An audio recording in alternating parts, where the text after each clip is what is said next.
जब भी हमारे ऊपर परेशानी आती है, सबसे आसान चीज़ होती है किसी पे ब्लेम डालना।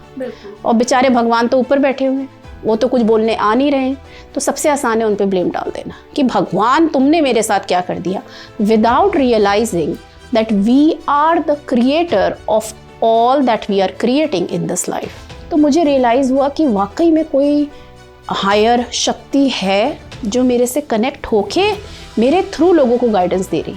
तो आपको विश्वास होना शुरू होता है कि आपने अपना लव्ड वन खोया नहीं है। उनका और आपका जो सोल का संबंध है, जो एक रिलेशनशिप है, वो तो फॉरएवर है। उन्होंने सिर्फ अपनी बॉडी छोड़ दी यहाँ पे, क्योंकि वो बॉडी का पर्पस खत्म हो गया।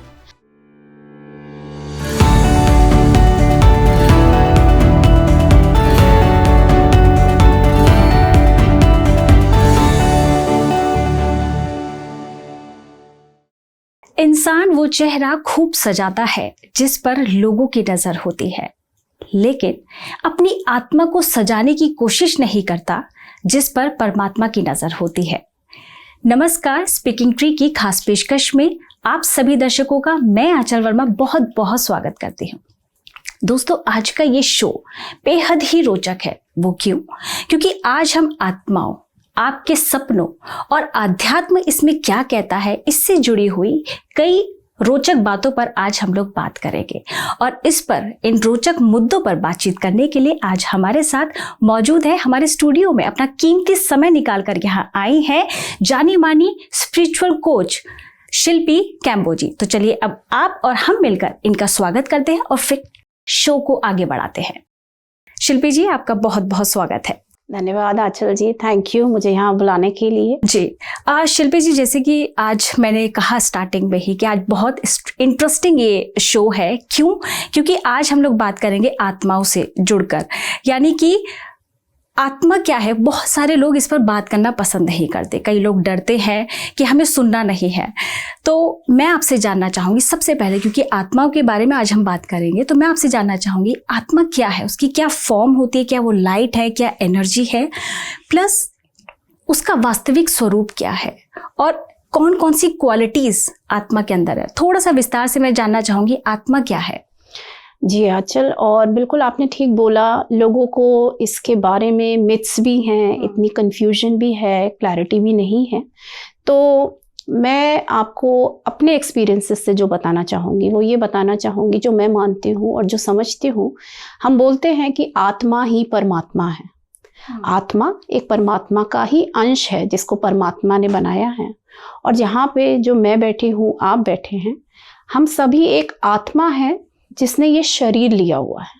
तो आत्मा को अगर मैं आपको बहुत सिंपल टर्म्स में समझाऊं तो मैं बोलूँगी कि आत्मा एक प्योर फॉर्म ऑफ एनर्जी है। आत्मा एक फॉर्म ऑफ एनर्जी है जो सिर्फ लव और लाइट समझती है। उसके अंदर कोई भी हम नेगेटिव इमोशंस की बात करें, जेलसी की बात करें, हम जजमेंट की बात करें, गुस्से की बात करें, ये सारे इमोशंस एक प्योर आत्मा को नहीं समझ में आते। लेकिन इन इमोशंस के द्वारा ही हमारी लर्निंग होती है। अगर हमें गुस्सा नहीं आएगा तो हम ये नहीं समझेंगे कि प्यार क्या होता है। अगर हम जजमेंट नहीं करेंगे तो हमें नहीं समझ में आएगा कि हमें जजमेंट नहीं करना चाहिए। इन सब चीज़ों को समझने के लिए एक आत्मा शरीर में प्रवेश करती है। एक आत्मा एक शरीर का चुनाव करती है जिसके थ्रू वो ये सारी चीज़ें समझती और सीखती है। जैसे कि आपने कहा कि जब आत्मा ये खुद चूज करती है ये बॉडी, तो फिर इसमें कर्मों का कॉन्सेप्ट क्या है? क्योंकि अगर आत्मा ये चूज कर रही है कि मुझे इस बॉडी में जाना है, तो कर्मों का कॉन्सेप्ट ही खत्म हो गया फिर। जी, मैं आपको अपने शब्दों में समझाने की कोशिश करती हूँ। जब मैं ये कहती हूँ कि एक आत्मा ये शरीर चूज करती है, एक आत्मा एक बच्चे के अंदर जब आती है, उससे बहुत पहले, जब वो, हम ये कह सकते हैं सिंपल टर्म्स में समझाने के लिए, जब वो लाइट में होती है, जब तक उसने ये शरीर में नहीं आई होती है, वहाँ पे वो एक अपना लाइफ का पूरा प्लान बनाती है, जिसे हम स्पिरिचुअलिटी में सोल प्लान कहते हैं। सोल प्लान क्या होता है? आत्मा चूज करती है कि मुझे ये चीज़ें इस लाइफ में सीखनी है। मुझे अभी पेशेंस सीखने की ज़रूरत है, मुझे अभी सेल्फ लव सीखने की ज़रूरत है, या बहुत से और ऐसे लेसन्स हैं जो मुझे सीखने की ज़रूरत है। अब वो लेसन्स मैं मनुष्य रूपी शरीर लेके कैसे सीख सकती हूँ?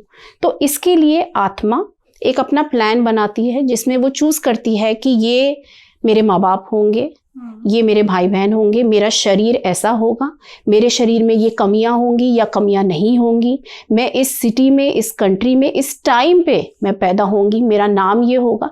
ऐसा एक पूरा डिटेल्ड प्लान बनाती है जिसे हम एक सोल प्लान कहते हैं।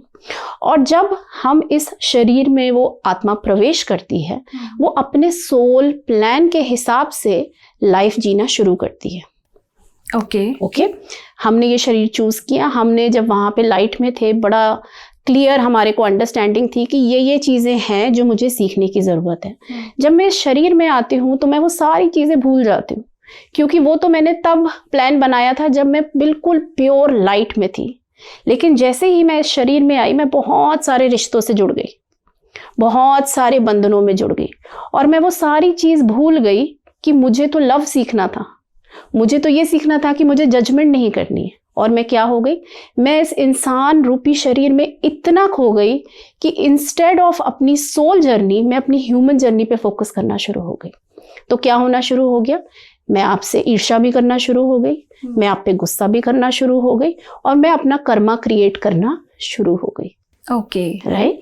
तो जब हम ये मनुष्य रूपी शरीर में आते हैं, हम अपनी जर्नी में, ह्यूमन जर्नी में इतना बिजी हो जाते हैं, हमारे focus right from the start सिर्फ यही रहता है, अच्छे नंबर लाओ, पढ़ाई ज़्यादा करो, क्योंकि जॉब अच्छी मिलेगी, जॉब अच्छी मिली, पैसे बहुत मिलेंगे, पैसे बहुत मिलेंगे तो बहुत अच्छी लाइफ, मुझे बहुत खुशी मिलेगी। लेकिन क्या पैसे आपको सिर्फ खुशी दे सकते हैं? बिल्कुल नहीं। तो इसके लिए हम अंदर झांकना शुरू करते हैं, हम अपनी सोल से कनेक्ट करना शुरू करते हैं। जितना ज़्यादा आप अपनी सोल से कनेक्ट करना शुरू करते हैं, उतना ही ज़्यादा आप रियलाइज़ करते हैं कि ये आपके आसपास जो भी हो रहा है, ये सिर्फ और सिर्फ एक ड्रामा है। ड्रामा कैसे है? क्योंकि आपके जो माँ बाप हैं, आपके जो भाई बहन हैं, जो आपके फ्रेंड्स हैं, ये सब सिर्फ एक आपकी लाइफ में किरदार निभा रहे हैं to make you understand the lessons that you have come here to learn. Okay, जैसे कि आप ये कह रही हैं कि जब सोल ऊपर होती है तो वो एक सोल प्लान बनाती है कि मुझे इस बॉडी में जाना है, मुझे इस बॉडी में जाना है। तो लेकिन एक चीज़ ये है कि हम लोग इस दुनिया में किसी से भी मिलते हैं तो वो ऐसे ही तो नहीं मिलते। करेक्ट। उसके पीछे की कोई ना कोई कॉन्सेप्ट, कोई ना कोई थ्योरी होती होगी। जैसे कि अब जैसे मैं कहीं भी काम कर रही हूँ, उसमें मेरे साथ बहुत सारे मेरे कलीग्स हैं, राइट। तो उनसे मेरे को कैसे बात करनी है, बहुत सारी चीज़ों की ऐसी भी होती है कि कभी वो मुझे हर्ट करते हैं या मेरे से कोई ऐसी बात हो जाती है कि वो मुझे मैं उनको हर्ट कर देती हूँ। मतलब एक प्रोसेस चलता है कर्मा का, आप एक दूसरे को हर्ट कर रहे हैं क्योंकि कर्मा में तो आप जुड़ ही गए ना। बिल्कुल। ऐसा तो है नहीं, ठीक है हमने ये डिसाइड कर लिया हमें ये करना है, वो करना है। लेकिन जैसे हम लोग बाहरी लोगों से जब मिलते हैं तो क्या उसके पीछे भी ये मान ले कि वो सोल प्लान करती है कि मुझे क्या एक एक सेकंड का प्लान करती है सोल? यस। तो मैं आपको समझाती हूँ आजकल, जब हम सोल प्लान की बात करते हैं, सोल क्योंकि परमात्मा की बनाई हुई आत्मा है, उसका जो प्लान होता है वो एक सिर्फ ऐसा सिंपल प्लान नहीं है कि मैंने अपने जीवन के 60 साल प्लान कर लिए। जीवन में हर मोड़ पे हम किससे मिलते हैं, वो हमारी लाइफ में उस समय क्या रोल प्ले करने आए हैं, वो हमको कुछ सिखाने आए हैं या हमसे कुछ लेने आए हैं। क्या वो लाइफ में हमारी इस वजह से आए हैं कि हमारा उनके साथ पिछले जन्म का कर्मा है जो हमने इस लाइफ में उनको वापस देना है। तो जब आप कहते हैं कि मैं अपने ऑफिस में कुलीग से मिलती हूँ, यस, कुलीग से भी आप डेली बेसिस पे इंटरेक्शन कर रहे हैं। कुलीग्स भी आपको बहुत सी चीज़ें या तो आपको सिखा रहे हैं या आपसे सीख रहे हैं। तो हर कोई हमारी लाइफ में हमारे सोल प्लान के हिसाब से एंट्री और एग्जिट लेता है। तो जो हमारे क्लोजेस्ट रिलेशनशिप्स हैं, हमें जो इमोशंस हैं, दुख के इमोशंस हैं, खुशी के इमोशंस हैं, वो हमारे को उनके साथ ही क्यों फील होते हैं। कोई रोड पे चलता हुआ स्ट्रेंजर हमारे को हर्ट क्यों नहीं कर सकता? क्योंकि हम उनसे एक इस लेवल का अग्रीमेंट करके आए हैं कि वो हमारे को इन इमोशंस की वैल्यू समझाएंगे, वो हमको सिखाएंगे कि हर्ट क्या होती है, या वो हमको सिखाएंगे कि लव क्या होता है, राइट। तो हर एक इंसान, हर एक सोल, यहाँ तक कि जो पेट्स होते हैं, वो भी हमारी लाइफ में एक पर्टिकुलर टाइम पे एंट्री लेते हैं और हमें चीज़ें सिखाने के लिए आते हैं। ओके। ये एक गिव एंड टेक रिलेशनशिप है।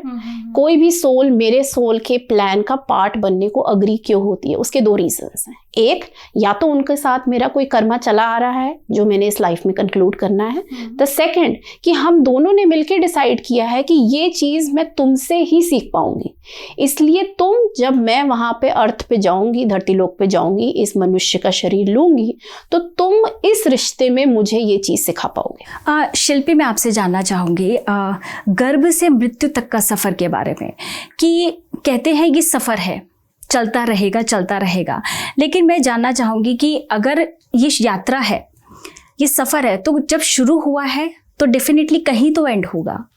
ऐसे ही ये चलता जा रहा है, कितने साल हो गए, जैसे आपने पुनर्जन्मों की बात करी है, तो इतने पुनर्जन्म हो गए, तो इसका कोई तो एंड होगा। और अगर है तो मतलब इंसान उसे कहाँ समझने में कहाँ चूक कर रहा है कि वो समझ नहीं पा रहा है ये गर्भ से लेकर मृत्यु तक का सफ़र। जी आंचल, इससे पहले कि मैं आपके क्वेश्चन का आंसर दूं, मैं आपको एक और चीज़ समझाना चाहूँगी कि हम जन्म ले या ना ले, हम इस शरीर में वापस आए या ना आए, ये चॉइस हमेशा सोल के पास होती है। कि जब बच्चा माँ के वूम में होता है, गर्भ में होता है, उस सोल ने डिसाइड कर लिया है कि मुझे इस माँ के पास आना है, इस फैमिली में आना है। उसने समझ लिया है कि हाँ, मेरा यहाँ पे मज़े करने का टाइम अब ख़त्म हो गया, अब मुझे नीचे जाके मुझे बहुत क्लैरिटी है, मुझे बहुत क्लियर है कि मैंने ये सारे लेसन्स, अब जब मैं इस बार इस रूप में जाऊँगा या जाऊँगी तो मैं अपने सारे टेस्ट पास कर लूँगी, मैं अपने सारे कर्मा ख़त्म कर लूँगी और फिर मैं वापस आ जाऊँगी, फिर मुझे किसी और जन्म की ज़रूरत ही नहीं होगी। तो क्या होता है, आपने एक मदर चूज़ करी, आपने अपनी date of birth, time of birth, city of birth सब कुछ चूज़ किया, और आप जैसे ही मदर की वूम से पैदा हुए, उसको हम एक कहते हैं बर्थिंग कनाल।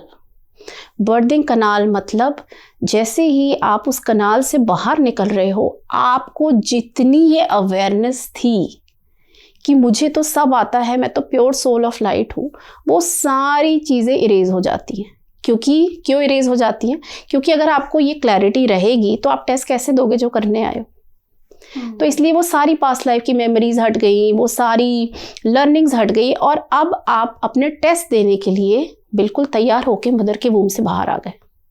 जब आप मदर के वूम से बाहर आए, आपने इस शरीर में प्रवेश किया, आपने ये बॉडी चूज करी, और आप जैसे जैसे बड़े होना शुरू हो गए, आपने देखा कि आपकी लाइफ में तो चैलेंजेस आना शुरू हो गए। अब उस समय आप भूल चुके हो कि ये चैलेंजेस आपने ही अपने प्लान में डाले थे, ताकि आपको समझ में आए कि मेरे को इस बार इस टेस्ट में पास होना है। मुझे कोई बहुत ट्रिगर करेगा, मैं नहीं ट्रिगर होंगी, क्योंकि मुझे तो ये लेसन बहुत अच्छे से समझ आ गया। लेकिन जैसे ही मेरे सामने मेरा एक कोलीग आता है, वो मुझे कुछ कहता है, मैं तो उसके ऊपर चढ़ जाती हूँ। मैं तो इतना ट्रिगर हो जाती हूँ कि मैं उसको भला बुरा, उसकी बुराई यहाँ वहाँ सब करना शुरू कर देती हूँ। मैं तो भूल ही गई कि मेरे को तो ये लेसन इस बार पास करना था। और मैंने इंस्टेड ऑफ दैट क्या किया, कर्मा क्रिएट कर लिया उस सोल के साथ में, भला बुरा बोल के उनको जो फील हुआ, मुझे जो फील हुआ, हमने आपस में कर्मा क्रिएट कर लिया। ठीक है, ऐसे ही हम लाइफ के रिलेशनशिप्स में आगे बढ़ते गए, लाइफ में डिफ़िकल्टीज आती गई, हेल्थ चैलेंजेस आते गए, हर चीज़ में जो मैं लर्निंग लेके आई थी, क्योंकि वो लर्निंग की अब अवेयरनेस नहीं है, मैं तो ह्यूमन लेवल से उन पर रिएक्शन देना शुरू हो गई। किसी ने मुझे एक बार बुरा बोला, मैंने उसको 10 बार बुरा बोल दिया। किसी ने मेरे साथ धोखा किया, मैंने 10 बार उसके साथ धोखा कर दिया। और इसके साथ में जो घड़े को मैं खाली करने आई थी कि ये कर्मा अब मैं खाली करके आगे ले जाऊंगी, इंस्टेड ऑफ दैट मैं उसको और भरना शुरू हो गई। जैसे जैसे मैं अपनी ह्यूमन लाइफ में बढ़ती गई, मैंने कहा ये ह्यूमन लाइफ ही हम क्यों चूज़ करते हैं? भगवान ने इतनी परेशानियां दी हुई हैं। भगवान ने कोई परेशानी नहीं दी। जब भी हमारे ऊपर परेशानी आती है, सबसे आसान चीज़ होती है किसी पे ब्लेम डालना। और बेचारे भगवान तो ऊपर बैठे हुए हैं, वो तो कुछ बोलने आ नहीं रहे हैं, तो सबसे आसान है उन पे ब्लेम डाल देना कि भगवान तुमने मेरे साथ क्या कर दिया, without realising that we are the creator of all that we are creating in this life. हमारी जो भी एक्शंस हैं, हम उसको या तो अपनी पास्ट लाइफ से आगे लेके आए हुए हैं, कर्मा हमने क्रिएट किया है जो हमने यहाँ पे ख़त्म करना है। लेकिन क्योंकि हम अपनी सोल से इतना डिस्कनेक्ट हो चुके हैं और अपने हम ह्यूमन सेल्फ से इतना कनेक्टेड हो चुके हैं कि सिर्फ हमारे सारे इमोशंस, सारे रिएक्शंस हम अपने ह्यूमन लेवल पे देना शुरू हो जाते हैं। लेकिन जैसे जैसे जैसे जैसे हम आगे बढ़ते हैं, होपफुली एक पॉइंट लाइफ में आता है जहाँ पे हमें रियलाइज़ होता है कि नहीं, लाइफ में इसके अलावा भी कुछ है। और हमें उस समय शायद कोई रास्ता दिखाता है, मेडिटेशन कराता है, कुछ कराता है। वो शुरुआत होती है हमारी स्पिरिचुअल जर्नी की, और हम अपनी आत्मा से कनेक्ट करना शुरू करते हैं। जैसे जैसे हम कनेक्ट करते हैं, हमें रियलाइज़ होता है कि नहीं, ये जो मैंने अभी तक अपनी लाइफ निकाली है 30 साल 40 साल, यस ह्यूमन लाइफ में आए हैं तो ह्यूमन लाइफ की ड्यूटीज़ तो निकालनी ही है, क्योंकि वो लाइफ हमने इसीलिए चूज़ करी है। लेकिन उसमें जो एज अ सोल मैंने लर्निंग्स लेनी थी, वो सब कहाँ चली गई, वो मैं कैसे भूल गई? तब आपको स्पिरिचुअल अवेकनिंग के पाथ पे आप आना शुरू करते हो। आपको रियलाइज़ होता है कि नहीं, अभी भी टाइम है, अभी भी मेरा जो ये मैंने किया धरा है इसको मैं ठीक कर सकती हूँ। And that is when your reaction starts to change towards things and people. और एक पॉइंट ऐसा आता है, आई एम होपिंग कि सबकी लाइफ में एक ऐसा पॉइंट आए जहाँ पे आपको ये अंडरस्टैंडिंग आना शुरू हो जाए और आप रियलाइज करो कि the human journey Aanchal is about balance. आप यहाँ पे आपने अपनी सोल जर्नी और अपनी ह्यूमन जर्नी दोनों के बीच में बैलेंस लेके आए हो। उसके बीच में आपने जो आपके कर्मा है वो भी ख़त्म करने हैं, नेगेट करने हैं, और साथ ही साथ जो लर्निंग है उसको भी पूरा करना है। तो सिर्फ ह्यूमन लाइफ में इतने जब हम बिजी हो जाते हैं, we forget the soul part of ourselves. आपने स्पिरिचुअल अवेकनिंग की बात की है, मैं आपसे जानना चाहूँगी आपको इसमें क्यों इतना इंटरेस्ट आया, आत्माओं से कनेक्ट करना या आत्माओं के बारे में इतनी थ्योरी, इतना कॉन्सेप्ट समझना? क्या आपके साथ कोई ऐसा इंसिडेंट हुआ है? जैसे आपने कहा कि कभी कभी जब ऐसे इंसिडेंट होता है तो इंसान एक पाथ पे चलता है कि स्पिरिचुअल अवेकनिंग उसकी होने लगती है। क्या आपकी लाइफ में कोई ऐसा इंसिडेंट आया है? क्यों आप इस पाथ पे चली हैं?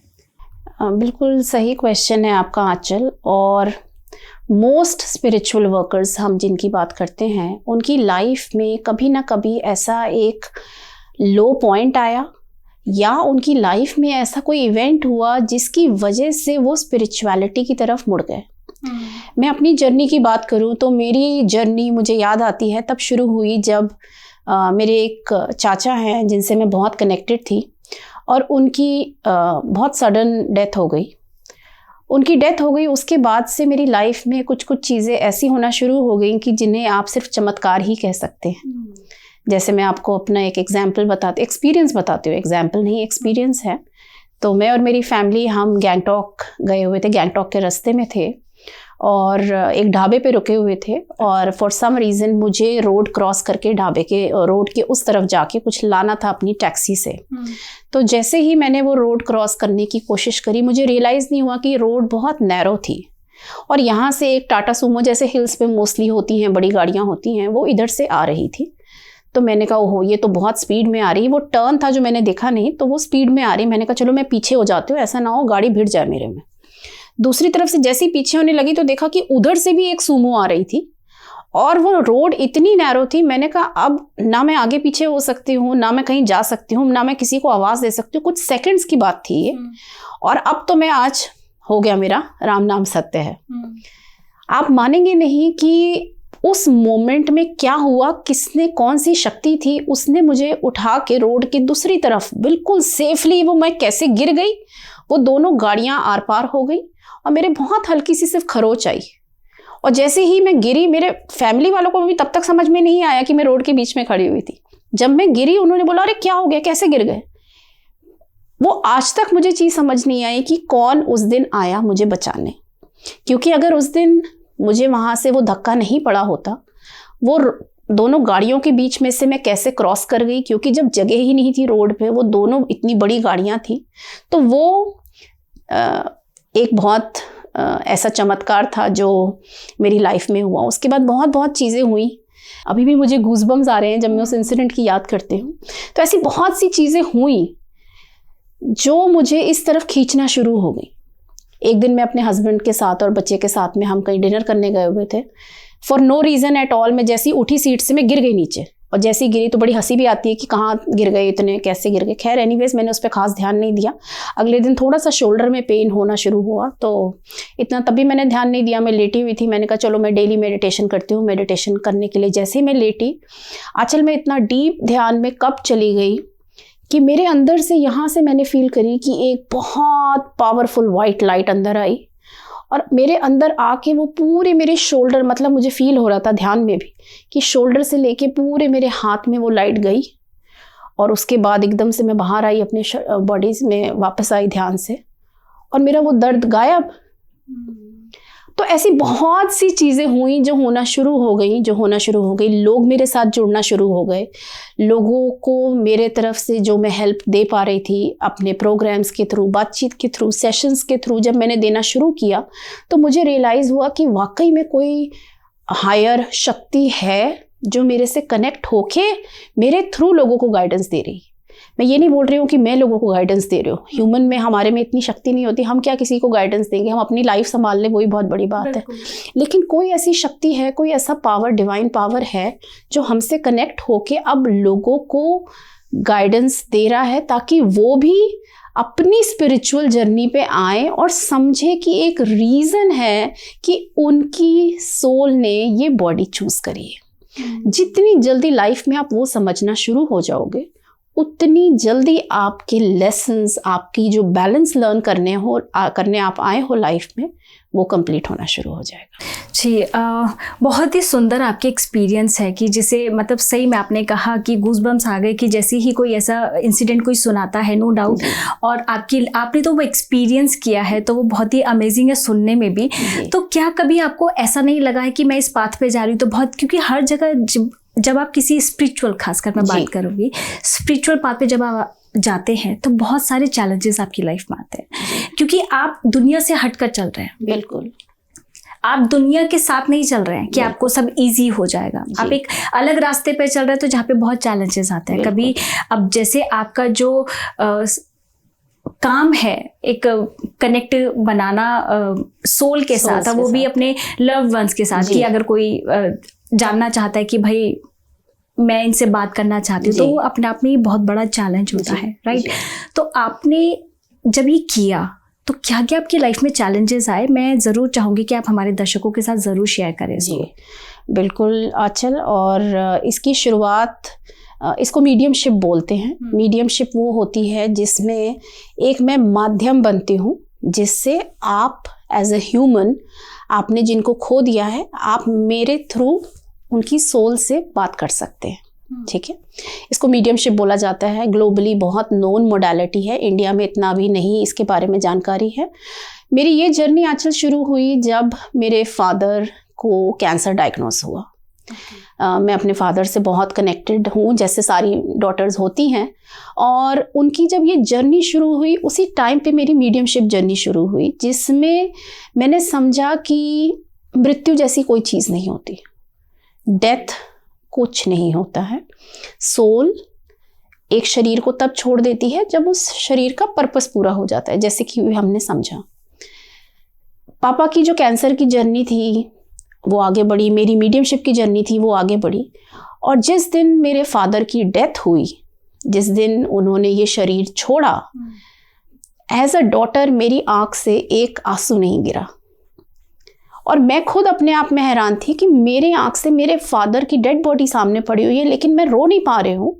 रो इसलिए नहीं पा रही हूँ कि मैं रोक रही हूँ अपने आप को, मैं इसलिए नहीं रोक पा रही हूँ बिकॉज मुझे उनकी सोल बिल्कुल सामने दिखाई पड़ रही है कि वो तो अभी भी यही है। तो फिर से मैं यही बोलूँगी कि एक डिवाइन पावर थी जिसने मुझे प्रिपेयर किया ये समझने के लिए कि जिसको हम डेथ मानते हैं, जिसका हम पूरी लाइफ तक शोक मनाते हैं, वो सिर्फ एक ट्रांजिशन है। उनकी जर्नी खत्म हो गई, उन्होंने शरीर छोड़ दिया, उन्होंने उस आत्मा ने तुम्हें नहीं छोड़ा है, वो आत्मा तुमसे अभी भी कनेक्टेड है और हमेशा कनेक्टेड रहेगी। और जब मैंने ये चीज़ समझी तो मुझे ये भी चीज़ समझाई गई आंचल कि अब आपको यही चीज़ के थ्रू इतने लोग जो इस दुख में बैठे हुए हैं, जो अपनी लाइफ को आगे नहीं बढ़ा पा रहे हैं, अब यही चीज़ आपने उनको भी समझानी। तो आपको विश्वास होना शुरू होता है कि आपने अपना लव्ड वन खोया नहीं है। उनका और आपका जो सोल का संबंध है, जो एक रिलेशनशिप है, वो तो फॉरएवर है। उन्होंने सिर्फ अपनी बॉडी छोड़ दी यहाँ पे, क्योंकि वो बॉडी का पर्पस खत्म हो गया। हम एक ड्रेस डालते हैं, हम उसको 1 साल 2 साल 3 साल कभी ना कभी तो वो घिसती है, उसका पर्पस खत्म हो गया, हम वो ड्रेस छोड़ देते हैं, हम अपने बॉडी नहीं छोड़ देते उस ड्रेस की वजह से। ऐसे ही सोल जब एक बॉडी छोड़ के एग्जिट करती है, उस बॉडी का पर्पस खत्म हो गया, लेकिन आपसे तो वो हमेशा ही कनेक्टेड रहेगी। शिल्पी, मैं आपसे एक चीज़, और क्योंकि आपने अपने लाइफ के बारे में बताया कि, और ये कॉन्सेप्ट ही हम लोगों को क्लियर हो चुका है कि सोल का क्या पार्ट रहता है, सोल कैसे डिसाइड करती है और क्यों डिसाइड करती है। मैं आपसे सिंपल से जानना चाहूँगी, जीवन का उद्देश्य अगर मैं बात करूँ तो जीवन का उद्देश्य क्या होना चाहिए? क्योंकि हमारे इस कार्यक्रम का भी उद्देश्य यही ही है कि जो हम लोग बात कर रहे हैं उन तक ये बात पहुंचे, लेकिन एक इस सेंस में कि मतलब अपनी लाइफ के पर्पस को वो ना भूलें। कहीं ऐसा ना हो कि जो वो चीज़ें समझ है, जैसे कि कई लोग ऐसे होते हैं कि वो जो देखते हैं समझते हैं, आधा अधूरा चीज़ों को समझते हैं, लेकिन फिर वो अपनी लाइफ में उसको जब ढालते हैं तो शायद कहीं ना कहीं उनको दिक्कत आने लगती है। तो सोल के कॉन्सेप्ट को हमने समझ लिया, लेकिन जीवन का उद्देश्य बहुत ज़रूरी है इंसान को समझना, क्या कर रहा है क्या नहीं कर रहा है। कर्मों को लेकर के अगर मैं चाहूँ, आप हमारे दर्शकों को ज़रूर बताएं कि किस किस चीज़ों का उन्हें अपने आज के समय में बहुत ध्यान रखने की ज़रूरत है। जी बिल्कुल आंचल, और अगेन बहुत आपका सही क्वेश्चन है, क्योंकि जब तक हम इस नॉलेज को अपनी फिजिकल लाइफ में इम्प्लीमेंट नहीं करते हैं, तब तक इस नॉलेज का कोई पर्पस नहीं है ना। तो मैं ये कहूँगी कि एज अ सोल आपने ये शरीर चूज़ किया है। किन किन चीज़ों का आपने ध्यान रखना है? नंबर 1, आपने ध्यान रखना है कि आप अपनी लाइफ में कोई भी चॉइसेस कर रहे हो, चाहे वो अपने लिए है चाहे दूसरों के लिए है, आपकी सारी choices has to be based out of love. आप किसी के लिए अगर कोई चॉइस कर रहे हो, अगर किसी के लिए शब्द भी यूज़ कर रहे हो, आप पहले अपने आप सोचो कि क्या ये शब्द मैं अपने लिए यूज़ करूँगी। हमेशा लाइफ में लव बेस्ड चॉइसेस करनी है, क्योंकि जिस दिन से आप अपनी लाइफ में लव बेस्ड चॉइसेस करना शुरू करोगे, वहीं से आपकी लाइफ चेंज होना शुरू हो जाएगी। आपको फिर से एक एग्जांपल देती हूँ। हम सारे के सारे ऑफिस एनवायरनमेंट में होते हैं, कोलीग्स होते हैं, गुस्सा आता है, सब कुछ आता है, प्रेशर होता है। आप एक सिचुएशन में हो जहाँ पे किसी कोलीग ने आपको बहुत ट्रिगर किया किसी चीज़ को लेके, आपका natural reaction as a human यही रहेगा कि मैं उसको गुस्सा करूँ उल्टा, या मैं उसकी बारे में कुछ बोलूँ या उसको उल्टा सीधा बोलूँ, राइट। वो आपका एज अ ह्यूमन एक नेचुरल रिएक्शन है। जब आप उस चीज़ को एट अ सोल लेवल समझना शुरू हो जाओगे कि ये चीज़ मुझे ये तंग करने के लिए कर रहा है, लेकिन अगर मैं इसको तंग करने दे रही हूँ तो पहली बात तो उसको तो खुशी मिल गई, लेकिन क्या मैंने इसमें क्या पाया? इंस्टेड ऑफ दैट रिएक्शन आप एक लव बेस्ड रिएक्शन दोगे कि ठीक है, तुम जो बोल रहे हो तुम अपनी समझ से सही बोल रहे हो, मैं जो बोल रही हूँ वो मैं अपनी समझ से सही बोल रही हूँ। रिएक्शन आप उसको तब भी दे रहे हो, लेकिन इंस्टेड ऑफ कि उनका गुस्सा आप उन्हीं को वापस दे रहे हो, आप एक दूसरा रिएक्शन दे रहे हो। उस चीज़ को आप अपनी लाइफ में इम्प्लीमेंट कर रहे हो, जहाँ पे आपकी लाइफ में जो आप बोल रहे हो, जो आप कर रहे हो, सारी चीज़ ही इसी कॉन्सेप्ट पे बेस्ड है कि आपकी सारी choices are based on love. और ऐसा नहीं मैं कहूँगी कि आप जैसे ही लव बेस्ड चॉइसेस करना शुरू करोगे तो आपकी लाइफ बहुत चेंज हो जाएगी या आपके सामने वाला नाराज़ होना बंद हो जाएगा। No, but what is going to happen is it is going to bring you more peace, क्योंकि आंचल हम सामने वाले को चेंज नहीं कर सकते, हम सिर्फ अपने को चेंज कर सकते हैं। जर्नी ही आपके बारे में है, आपकी जर्नी उनके बारे में है ही नहीं। तो अगर आप अपनी लाइफ में ये चेंजेस लाना शुरू करोगे, आप किसी के लिए भी कुछ कर रहे हो, उसके पीछे आपका थॉट क्या है? आप लव के इंटेंशन से कर रहे हो कि आप इसलिए कर रहे हो कि आप अपना फायदा देख रहे हो? क्या इंटेंशन है? राइट। तो जैसे ही आपकी लाइफ में आप लव बेस्ड चॉइसेस करना शुरू करते हो, your life begins to shift. Changes आपकी लाइफ में आएंगे, क्योंकि सामने वाला तो अभी भी वैसे ही, सामने वाला तो वहीं क्या वहीं रह गया।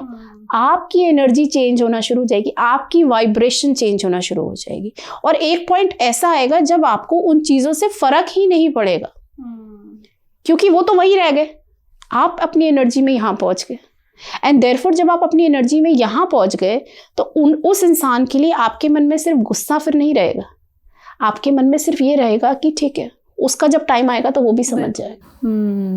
बहुत ही वंडरफुल आपसे चिट चैट रही है जो आपने बात बताई है, और मैं उम्मीद करूंगी कि हमारे जो दर्शकों को जो हम मैसेज देना चाह रहे हैं वो उनको क्लियर हो गया होगा, क्योंकि ये बहुत सारी ऐसी चीज़ें होती हैं जिसे इंसान को समझना ज़रूरी है। क्योंकि अपने बारे में अगर नहीं जाना तो जीवन का कोई उद्देश्य नहीं है। आप धरती पर आए हैं तो ये जानना बहुत ज़रूरी है कि वो क्यों आए हैं। जैसे कि हमारी स्टार्टिंग से एक चल रही है कि क्यों आए हैं, लेकिन वो एक पर्पस हम लोग भूल जाते हैं। तो आप यहाँ अपना कीमती समय निकाल कर यहाँ पहुँचे, हमारे दर्शकों के साथ अपनी इतनी वंडरफुल एक्सपीरियंस आपने शेयर किया, उसके लिए आपका बहुत बहुत धन्यवाद। थैंक यू आंचल, मुझे यहाँ बुलाने के लिए। एंड आई होप, मेरी हमेशा से यही थॉट रहती है कि हम जितने लोग यहाँ पर इस ह्यूमन फॉर्म में हैं, हम ज़्यादा से ज़्यादा अपनी सोल जर्नी पे भी ध्यान देना शुरू करें और वो बैलेंस अपनी ह्यूमन लाइफ में लेके आएँ, जिससे जब हम वापस जाएं तो हम अपनी खुद की मूवी हंस के देख पाएं, ना कि दुख के साथ देख पाएं। जी बिल्कुल बिल्कुल। दोस्तों, उम्मीद करती हूँ आज जो यहाँ चर्चा हुई है उससे आपने बहुत कुछ सीखा होगा और समझा भी होगा। मैं एक बात आपको ज़रूर बोलना चाहूँगी, कई लोगों की ऐसी मानसिकता होती है कि यही एक जन्म मिला है जिसमें हमें सब कुछ मौज मस्ती यही ही करनी है, इसी जन्म में ही करनी है। लेकिन आप ज़रा सोचिए, यही एक जन्म है जिसमें आपको अपने कर्मों को सुधारना है और कर्मों को सुधारते हुए पुण्य कर्म करना है। इस पर भी आपका फोकस और आपका उद्देश्य जीवन का यही ही होना चाहिए। ऐसी ही और रोचक बातों के लिए, ऐसी ही और रोचक चर्चाओं के लिए हम लोग हाजिर होते रहेंगे। लेकिन अब लेती हूँ आपसे इजाजत। आप सदा खुश रहे, मुस्कुराते रहिए और स्वस्थ रहे। नमस्कार।